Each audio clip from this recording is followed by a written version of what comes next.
Hey everybody, I'm Bob Bakert with Jazz Guitar Today. We're here with Jackson Evans from Benedetto Guitar Company. It's amazing when you hear your voice, you smile. So I'm beginning to remind people that it helps us out if you like us on Facebook, if you subscribe to us on YouTube, subscribe to the magazine. It's free. Go to our Instagram page, like, share, follow, do all the stuff. It helps us out a lot. We're trying to grow this community that we started almost 5 years ago, and we can only do it through your help, word of mouth, and tell your friends to subscribe, like, and tell them about our content, like we have today, for example, with Jackson Evans from Benedetto Guitar Company. Here I So am. you're looking good. You're racing. I am. I've been racing my bicycle a little bit and training, before I come in to play with guitars. It's not such a bad life I live. It's not bad at all. You get to you gig out. You got a beautiful wife, creative, who, thank God she's with us and okay. She had a horrible wreck a year and a half ago now. It's a year next week A coming year right up. next week, okay, and she's doing great, Maggie Evans. So our The greater guitar world, I think, knows people have been so kind and generous for the last year. It's worth saying thank you while I have y'all's attention because we felt the support from around the world. There you go. So we're here today for a very special reason. Man, look at those guitars. God Almighty. I think Yes, I like the one. I like the one with with the built. anniversaries. I know we're going to talk about that in a second. So I I think I like the one on the left, and then I go, no, I like the one on the right. No, I like the one on the left, and I like the one on the right. So this is very special, and you're the one that knows everything there is to know about it. So let's talk about what exactly it is that we're doing here. Jackson, the stage is yours, my friend. It's an anniversary celebration. April 1923 is when the first mention of an L5 guitar exists. So Lloyd Loar is in his workshop adding violin appointments to the archtop guitar. So archtop guitars exist prior to 1923, but it wasn't until Lloyd Loar had the vision to apply the basic architecture appointments, such as F holes and the tailpiece where the strings attached to the end of the instrument, that it really was solidified as it's in its modern form. So we're counting April 1923 to April 2023 as the 100th anniversary of the archtop guitar. Yes. We love it. I've been. We love it. So, Well, so what have you done? Well, we've got a couple commemorative guitars here that I'll talk about in a second, but it's worth just talking about the history of the instrument for a minute, Please, that's why we're here. especially considering I'm really surprised not many people are talking about this 100-year anniversary, and at least in the archtop jazz guitar world, it should be a really big deal. If you look at that span of 1923 into the mid 50s, where in all of that 25-year period, you've got the archtop guitar being solidified as sort of the final evolution of acoustic guitars, and then electric guitars just take over the world. So you have this really compressed moment in history where the technology of our instrument advances wildly, like wildfire. New ideas are coming out. Les Paul's cutting guitars up. He's playing with tape. He's playing with reverb. Chet Atkins is recording in a bathroom to get a slapback sound. I mean, it's just like it's bedlam in the guitar world during those years. And I think being Benedetto is the archtop was in danger of being lost in all of that development. Um, Maybe I'm biased, but I think most luthiers, at least, will agree that the archtop guitar is sort of the pinnacle of the art form of guitar building. It's the most difficult guitar to make. It requires the most skill and experience, and it really is sort of the supreme iteration of an acoustic instrument, which has gotten forgotten by modern day guitarists because, in retrospect, Once we started adding pickups and Les Paul makes the log, all these become a subgenre of electric guitars, and people forget that they were even acoustic guitars in the first place. Right. They existed to be more projective and higher in volume as an alternative to flat top acoustic guitars, which weren't loud enough to compete with orchestral instruments. So the idea was to get that percussion. If you look at early swing music and jazz at the time of in the 20s, in the jazz era, they were largely rhythm instruments. So it's about that mid-range focus, the punch, their ability to be the drummer in a Nat King Cole trio, or there's sort of some context for the history of the instrument and where it lies, and it's worth talking about because we at Benedetto especially don't want it to be lost. Bob really became a master of those specific instruments, which, as I mentioned, are the pinnacle of difficulty to make, and that puts us on the map as a specialized, focused company that is dedicated to keeping the legacy of archtop jazz guitars alive and making sure that guitarists who need those sounds and those particular musical tools at a high level have the instruments available. So there's my history lesson. And it's a very, very good one. I had Bob on like less than a month ago. Yes, I saw that. Great. Yeah. And we were talking about, we talked about a lot of things, actually. We were talking primarily about Bucky Pizzarelli's instrument that he built. And I said at the time, and I'll say it again, I think without Bob Benedetto, the archtop, well, let me just say this. As the golf world owes a lot to Tiger Woods, the archtop guitar world owes a lot to Bob Benedetto. He's the guy. Right. I think that's worth noting. When Bob built his first guitar in 1968, there were only a handful of people doing this in the world. Right. And by the time he retired in 2014, he leaked all the secrets and inspired an entire generation of builders, many of whom were friends, apprentices, at a minimum inspired an entire industry. Oh, there's no doubt about it. I mean, if I'm saying this wrong, please, my history of it. Eastman Guitar Company, Chinese manufacturer. I mean, they made no bones about it. They bought Bob's book and started building guitars. Right. And you can go down the list of Rocky Mountain Archtop Festival attendees who came from Bob's tradition. Absolutely. In fact, the first year that we did that show, it was so cool. I went alone, and to be in that room representing Benedetto and having each and every luthier come by to leave a hello. Ken Parker spent about 20 minutes in the booth reminiscing about Bob's influence. I got stuck at the closing party between Linda Manzer and Jimmy Bruno reminiscing about the Long Island Guitar Show. Bob's legacy is more than alive. Yeah, if this was professional sports, his number would be retired. Absolutely. When you win so often, after a while, you're not allowed to compete anymore, Bob. Your number's retired. You're done. But listen, now we know that's not true. I see where you're headed with this. Yes, there you go. All right. Now that you know where I'm headed with this, where am I headed with this? Well, Bob worked through some back issues, and I think was having a jonesing for getting his fingers back into some sawdust.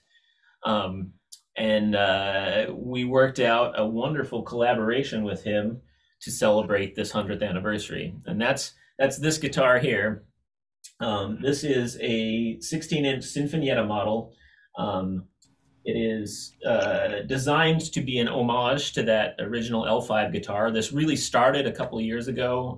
Dave Miner, our friend and business partner, probably the largest collector of Benedettos also, was in town with his L5. It's a 1924, one of only 33 Lloyd Loar signed L5s. So I got to photograph that, spend some time with it. This guitar obviously is a Sinfonietta. It's not meant to be a replication of that, but you can see in the way we've done the wash-in finish, the stylized fretboard end, just sort of the general aura of it gives a nod to those guitars. Bob carved the plates and boxed it up, did all the voicing of the instrument. Damon, our master luthier, who took Bob's position at the shop when Bob retired in 2014, he was his final apprentice.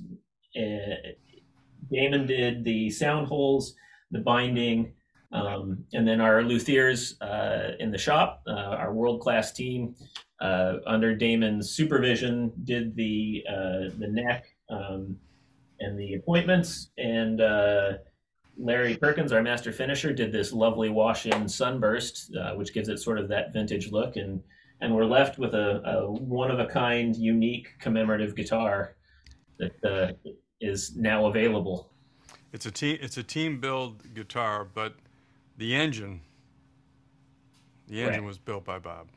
Correct. And he had a lot of fun doing it, and it's Sure. led to the introduction of what we're calling our Founders Series guitars. So, on a very limited basis, Bob will be building mostly 16-inch non-cutaways like this, but commissions are also available. But Right. he doesn't want to get swamped or overwhelmed. But there are a few guitars left to come out of Bob's personal shop. Well, it's really interesting how the non-cutaway archtop guitar is making a real resurgence. I'm seeing a whole lot more interest in it. A lot of people playing them. You know, people are digging that instrument. There's a difference. There is a difference in the acoustic output of the guitar when it has a full body rather than a cutaway. Right, right. The surface area of the top, volume of air inside to move. Anytime you remove or change the amount of mass and material on the Right. guitar, it's going to have an effect on the sound of the And instrument. and frankly, I mean the geometry of the box. The for people that don't know, I'm sure most of you do. The all that sound rattles around inside of there, and and there are reflections that happen within inside of any given acoustic space, and that's what you're creating, an acoustic space. And depending on the characteristics of those reflections is what is going to be what they call the positive and negative characteristics, what am I trying to say, interference effects. So, excuse me, I should say, I have 30 years in pro audio and I can't get this out of my head. You're going to have positive and negative interference effects, and that's something you can all look up in Google if you don't know what that is. And this is what makes things sound the way they sound.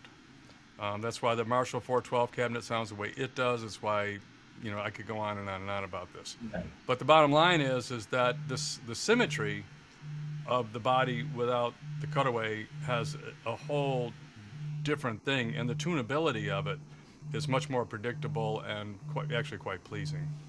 Let me turn this person off. Our friend George Hergen is calling me. So it's no wonder why these things are becoming quite popular.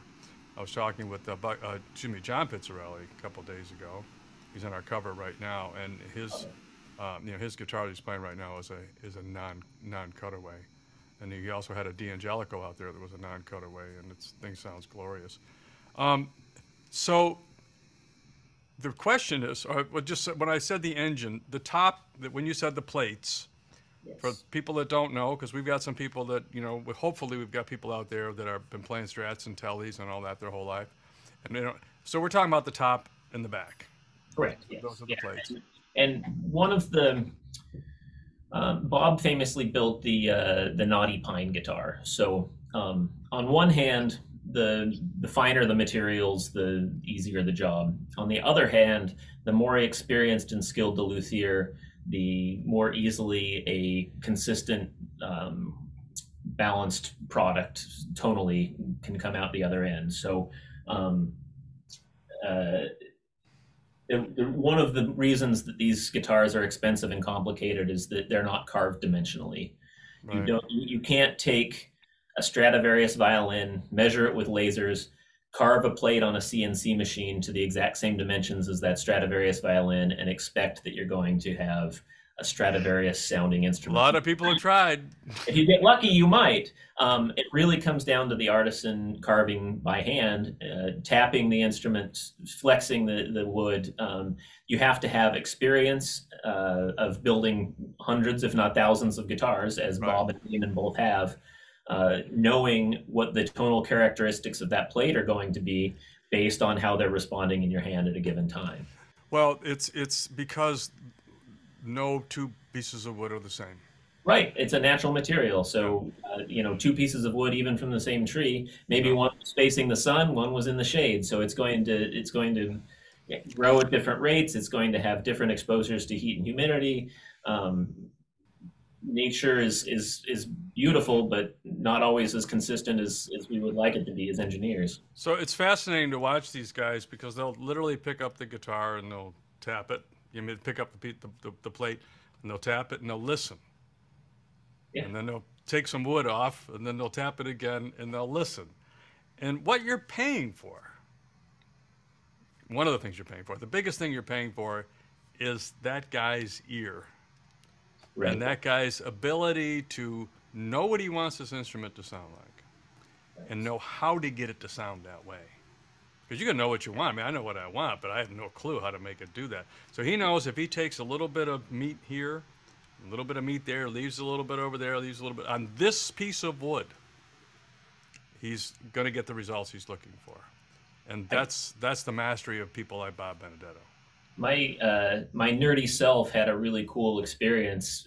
Maybe a month or two ago, Bob was up for a visit, and he was going through some old tops with Damon, and they were tapping and listening with each other, and they tapped one, and both of them just started laughing. And of course, I had no idea what the deal was, and Bob said, "Well, this one's pretty dead. Don't need it." And they both kind of immediately, it was cool to watch because they both heard it on a Exactly, level that right. I wasn't hearing it, and started laughing before the joke even came out. It was a pretty cool thing to experience seeing. Yeah, that's like, having, Einstein and whoever, in a room and they'll observe something in nature and you go, and then they'll laugh because they know what it is. And you go, huh? You know what? That's pretty cool. That must have been a really cool experience. It was, and then we got to go over during that visit.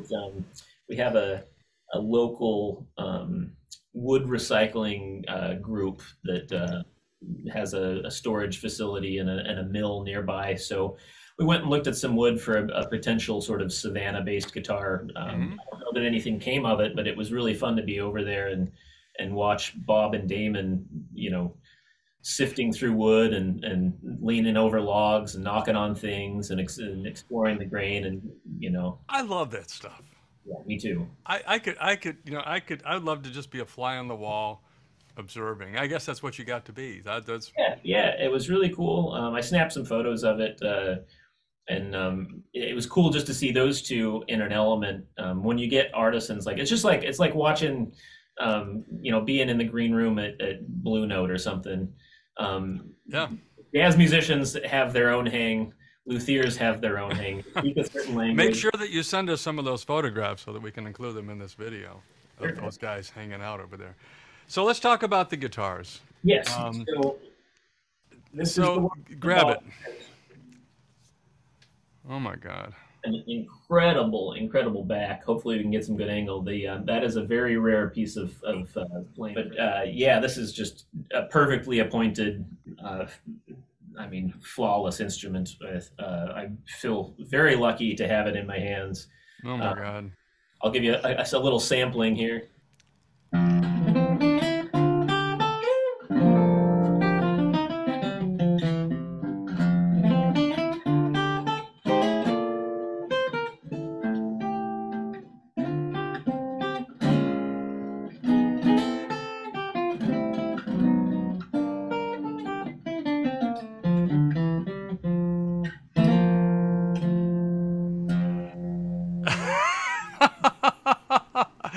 I love that low F.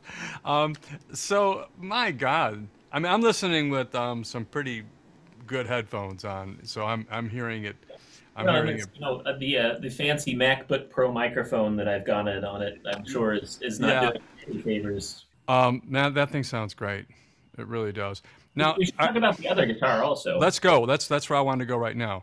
So this guitar, being that it is, literally one of a kind, totally unique, and having Bob's involvement, it's very much a collector's quality instrument. It's not something everyone will be able to afford, and it's not necessarily the kind of guitar that you'd want to be taking out to play at a No, that's a collector's item. session anyway. So in addition to this That's guitar, a Dave Miner guitar. it is. That's a very beautiful, fancy instrument. We did, in addition to this one, a limited run of these three non-cutaway Americanas. We made three of these. The Americana. So the way this ties in is actually really cool. I tagged this section in Bob's book. The first Americana guitar that predates sort of the model itself is pictured in his book on page 221. Okay. There. That Americana was built for a customer who wanted Bob to do his interpretation of an L5 guitar. So he built an acoustic 17-inch. You noticed it has the elongated finger rest on it, that sort of thing. Right. And then when Bob and Howard partnered for the Benedetto company in 2006, as they were building out the sort of Benedetto line, they needed a 17-inch guitar with a built-in pickup that would align with the 16B as sort of a way to use American woods, Sitka spruce that we had on hand, or woods that had maybe mineral streaking in and weren't appropriate for a blonde Manhattan, but needed to be repurposed and could be used for a 17-inch with a darker finish on it. Right. And that's sort of where the Americana came from.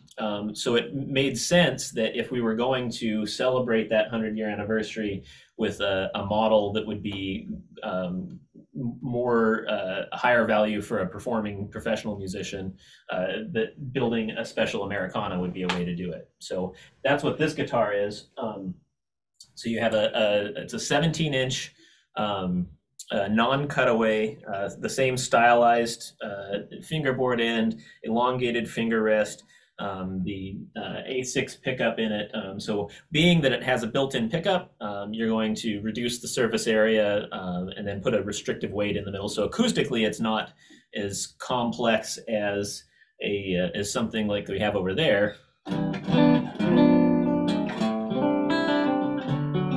It still sounds great, though. It still sounds incredible.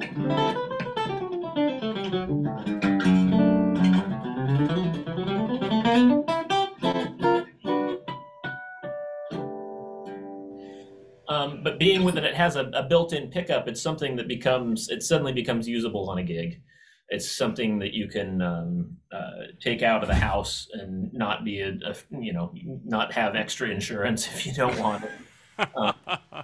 Still very fine European woods, so it's not standard Americana woods. They're fancier woods, and also featuring that same wash-in sunburst. So you have now. Let me ask you a question regarding. Well, first of all, that instrument is. I mean, that is absolutely stunning. Isn't it cool? It is really, really, and it's a 17-inch though, right? 17-inch, yeah. So this one's 16, and it's hard to tell. The camera kind of foreshortens things. Yeah, they both look the same. They probably look the same where you're sitting. But yes, this is a 17 by 3-inch body. This is a 16 by 3-inch body. Absolutely stunning. Yeah. Man, I'll tell you, it's not a bad gig you got, Jackson. Not a bad. No, gig. it's not. It's pretty sweet. So I have a question. I have a question for you now, and I think you've already answered this, but is the Bob Benedetto team built guitar for sale?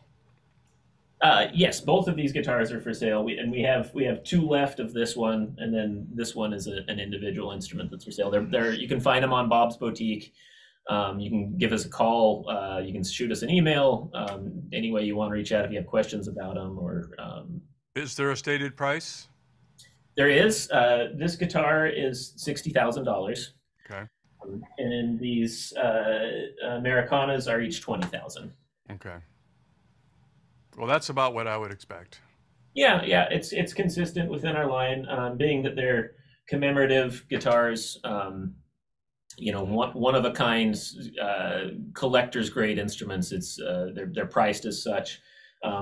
Bob's part in this, it combined with the rarity of the materials, obviously plays into the price of all that. Right.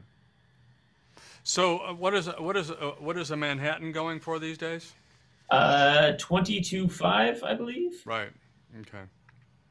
So, I mean, it's not the $20,000 price tag on that particular instrument is in line with other top line instruments that Right. you build. So that's Primary difference being that this one has the built-in pickup as opposed to right. a floating pickup. To get that sound, that jazz guitar sound that we all know and love at any kind of level that you can play, that the drummer can hit a snare and not lose you, Right, right. or hit his cymbal and not lose you. You have, it's pretty tough to do it without a built-in pickup. It's not that it can't be done. It makes you understand why these were rhythm guitars first. There's a reason Freddie Green played acoustically to get that focused percussive sound, but as soon as you start playing single notes, you got to take from the book of Charlie Christian and amplify it. That's exactly. I mean, I can tell you that empirically. That empirically. We've done it. We've been there. We've tried it, and it's just a fact of life. And frankly, I like the tone better of a built-in pickup than I do a floating pickup. Right. They definitely have a different thing. Yeah. Well, I think you're right about what you said. I don't think you're right. I know you're right about it.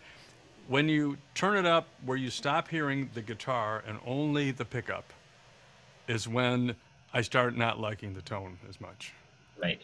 And it's unfortunate the not enough guitarists get an opportunity to hear a high level tuned acoustic archtop.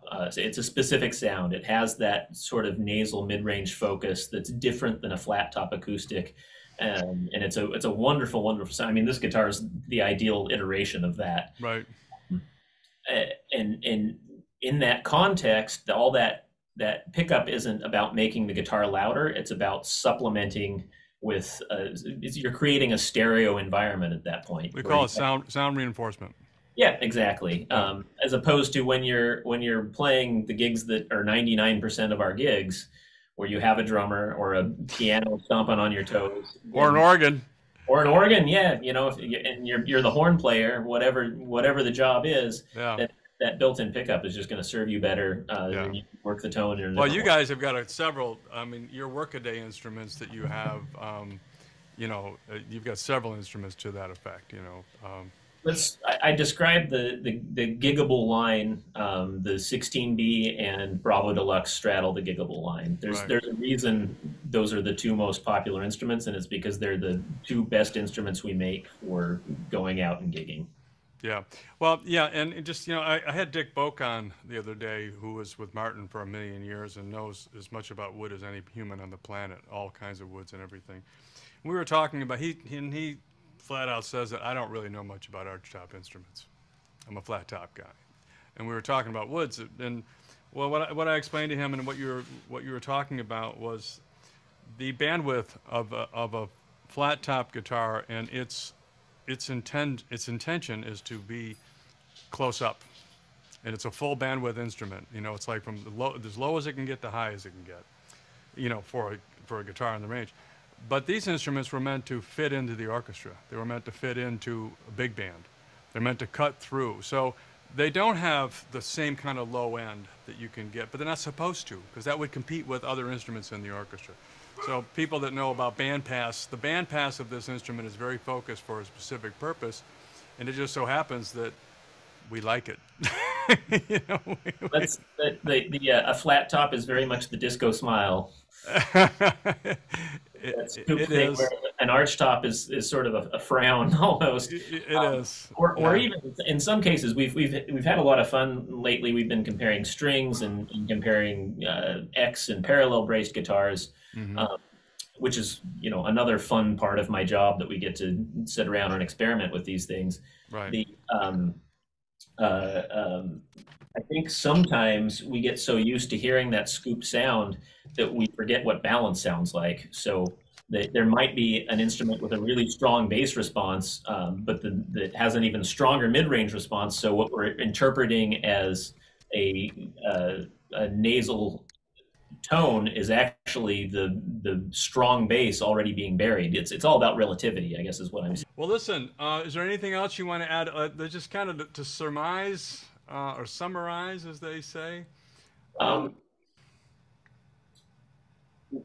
Not that I can think of. I hope more people jump on the bandwagon in celebrating the 100-year anniversary of the archtop guitar. I think it's a an important year. Looking at 23 and 24, these instruments have existed and evolved for 100 years now, and as people who care deeply about archtops as an individual art form, I hope more and more people will talk about it. so, where was Lloyd Lohr's shop?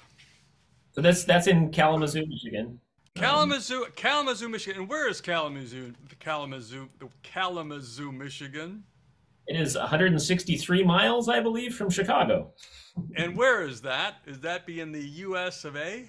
Yes, these are American instruments. But here's what I'm saying is the invention of the modern archtop guitar did not happen over in Florence, Italy, or Austria, or wherever. That happened here in the U.S. That's a U.S. instrument, as far as I'm Right. concerned. Well, and we call them jazz guitars, America's original art form. Yep. That's an important piece of the whole thing. Absolutely. So, I mean, I love it. And if I had $60,000 to spare, I may call my banker. Sure. Um, that could be mine. Uh, well, the 100-year anniversary is great. Both the instruments are for sale. We should make a note of that. This is an opportunity, if you have the wherewithal, to own a piece of history. Really, a great piece. If you got the wherewithal, wow, what a thing to put in your collection. Amazing. And if you're a very serious player, the Americana with the pickup in it, the version. I mean, what a gorgeous instrument to play, and that it's just absolutely wonderful. So, Bob Bakert with Jackson Evans, we want to thank you for doing this today. I'm worn out because my mind is going, man, yeah, man, We wow, talked about a lot of information, but I thanks so yeah. much for having me. It was a real pleasure, and thanks for So, letting me play a little bit. And we'll get you some videos of these guys singing. so to close this up, Jackson, we want to thank you guys for allowing us into your shop today to see these truly amazing instruments. We'll be. Man, I wish I could get my hands on that thing. Come down for a visit. We'd love to see you. Thanks so much for having me, Bob. No problem. Bob Bakert with Jackson Evans, Benedetto guitar, and some very, very, very special instruments. Y'all have a wonderful day. Thank you very much, Jackson. Yeah. Take Bye care. bye. Best to Bye. Howard, by the way. I will. I'll send my love. Okay.